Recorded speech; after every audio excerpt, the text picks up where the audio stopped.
संविद गुरुकुलम बालिका सैनिक स्कूल वात्सल्य ग्राम में अलंकरण समारोह का किया गया आयोजन। संविद गुरुकुलम बालिका सैनिक स्कूल वात्सल्य ग्राम में अलंकरण समारोह का आयोजन किया गया, जिसमें विद्यालय की सैन्य छात्राओं को अनेक उपाधियों से अलंकृत किया गया। कार्यक्रम का शुभारंभ साध्वी रितंबरा एवं कर्नल रजत के द्वारा दीप प्रज्वलन करते हुए किया गया। साध्वी रितंबरा ने तेजस्विनी, तपस्विनी, ओजस्विनी, यशस्विनी सदनों की घोषणा करते हुए दिव्या सारस्वत एवं नियति हरि को ओजस्विनी में तेजस्विनी, शुभ्रा परमानंद, कामाक्षी को मुगल को सनी नियति सिंह, खुशबू सिंह को तपस्विनी, नमामि गुप्ता और रक्षित द्विवेदी को सदन का head girl, vice head girl मनोनीत किया।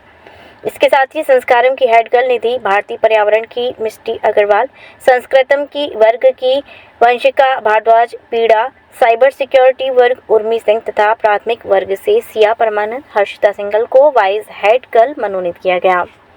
19 सदस्यों की संविद छात्र परिषद विद्यालय के अनुशासन एवं सर्वांगीण विकास के प्रत्येक गतिविधि में सहयोग प्रदान करेंगी।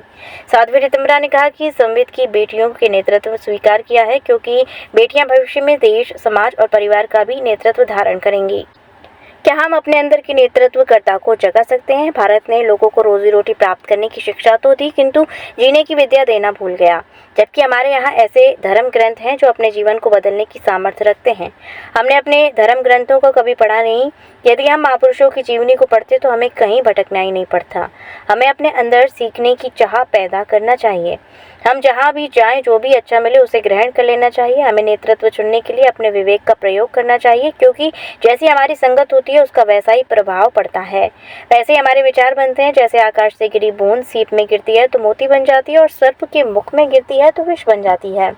इसी प्रकार हमारा सत्संग, हमारी संगत का हम पर वैसा ही प्रभाव पड़ेगा। इसलिए हमें अपने चुनाव को बहुत ही सोच समझकर चयन करना चाहिए। उन्होंने कहा, यदि हमें जीवन सुखमय बनाना है तो उन्हें अपने अंदर एक आनंद लहरी को प्रकट करना होगा। विद्यालय हमें दृष्टि देता है और हम इस दृष्टि से अच्छे बुरे की पहचान करते हैं और अपने जीवन को सफल बनाते हैं। उन्होंने कहा, विद्यालय निर्माण में सहायक हैं। बेटियों का सैनिक विद्यालय मेरे जीवन का उद्देश्य था कि ये पूरा हो चुका है। हमारा बचपन उत्साह उमंग से भरा होना चाहिए। पढ़ाई के दौरान किसी भी अच्छे कार्य के लिए नेतृत्व करना, नेतृत्व के गुण पैदा करना और उसके लिए अपनी प्रतिबद्धता को व्यक्त करना, ये अगर हमारे व्यक्तित्व के निर्माण में प्रक्रिया में आता है तो निश्चित रूप से भविष्य के जो नेता हैं, जो भी प्रशासनिक व्यवस्थाओं में जाने वाले लोग हैं, उनके अंदर अनुशासन, प्रतिबद्धता, राष्ट्रभक्ति, ये सबके गुण जागृत होते हैं। मुझे बहुत गौरव है कि संविद का ये प्रांगण भारत की पुत्रियों के लिए समर्पित है।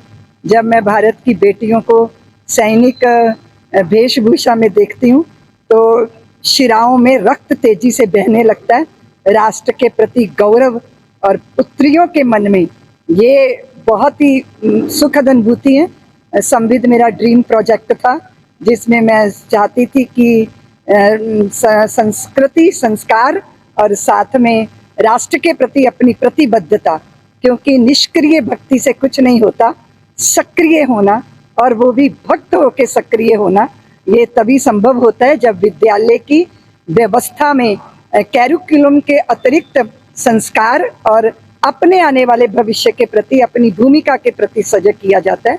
तो आज जो पीछे खड़ी सारी पुत्रियां हैं, उन्होंने अलग अलग क्षेत्र में नेतृत्व को स्वीकार किया है। इसी बात का आज गौरवपूर्ण दिवस है। मुझे बहुत अच्छा लग रहा है। बालकों में खास उत्साह देखने को मिला है, क्या कुछ हमेशा बच्चों को उत्साह ही होता है। बड़ों की जिम्मेदारी होती है कि उस उत्साह को दुगना करें, नहीं तो कभी कभी बड़े अपनी फ्रस्ट्रेशन से इतने ग्रस्त होते हैं कि वो बच्चों के उत्साह पे पानी फेर देते हैं। इसलिए अगर आप बचपन को देखोगे, वो उम्मीदों से भरा होता है, उमंग से भरा होता है, उत्साह से भरा होता है और वो निर्भोज होता है। इसलिए उसके लिए अगर सहमति का वातावरण मिले, माहौल मिले, तो वो उसके हृदय की जो उत्साह की चिंगारी है वो ज्वाला बन जाती है। और आपको पता है कि ज्वाला जो है ना, वो सारे कचरे को जला के भस्म कर देती है। तो हमारे हृदय के विकारों को भी हमारे उत्साह की ज्वाला जो है वो भस्म कर देती है, और हम नई तरंग और आनंद लहरी के साथ अपने जीवन को जीते हैं। और वो फिर धरती को, प्रकृति को, पर्यावरण को, नदियों को, पहाड़ों को और सबके कण कण को सौंदर्य प्राप्त होता है। तो जब मैं अपने संबित की पुत्रियों को देखती हूँ, यहाँ की विद्यार्थियों को, तो मुझे सब में भगवती का दर्शन होता है, त्रिपुर सुंदरी माँ का दर्शन होता है। तो ये सौंदर्य को द्विगुणित करेंगी, जहाँ भी जाएंगी वो चाहे किसी गृहिणी को की भूमिका में होंगी, चाहे भगनी पुत्री या पत्नी की भूमिका में, नेतृत्व की भूमिका में होंगी, वो देश के गौरव को चार चांद लगाएंगी।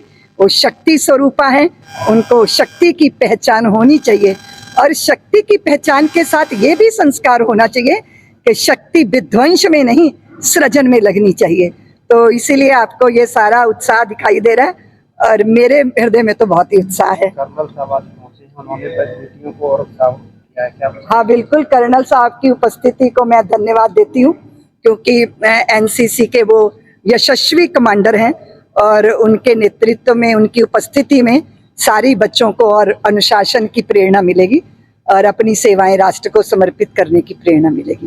देखिए, सबसे बड़ी बात मैं आपके माध्यम से समाज को कहना चाहती हूँ, कुछ भी प्राप्त कर लो, अपने लिए जीना कोई अर्थ नहीं होता। अपनों के लिए जीना बहुत बड़ा अर्थ होता है और अपना अपना परिवार ही नहीं होता, अपना राष्ट्र है, अपना विश्व है। हम माँ भारती के आराधक हैं, लेकिन विश्व भारती के प्रति भी अपने उत्तरदायित्व हमें निभाने हैं। भारत ही नेतृत्व कर सकता है कि वो पशु पक्षी, जड़ जंगम, नदियाँ, वनस्पतियाँ किस तरह त्यागपूर्ण जीवन हमारे पुरखे जीते रहे हैं। इसलिए हमें दुनिया से सीखने की जरूरत नहीं है, हमें स्वयं अपने ऋषियों से सीखना है और सारी दुनिया को ये रास्ता दिखाना है। मंगलायतन यूनिवर्सिटी 1.5 दशक से शिक्षा के क्षेत्र में नए आयाम स्थापित कर रहा 70 एकड़ में फैला 8000 विद्यार्थियों व 150 योग्य व अनुभवी शिक्षकों के साथ मथुरा अलीगढ़ के बीच बेसवा में स्थित यूजीसी द्वारा NAAC+ ग्रेड प्राप्त विश्वविद्यालय मंगलायतन यूनिवर्सिटी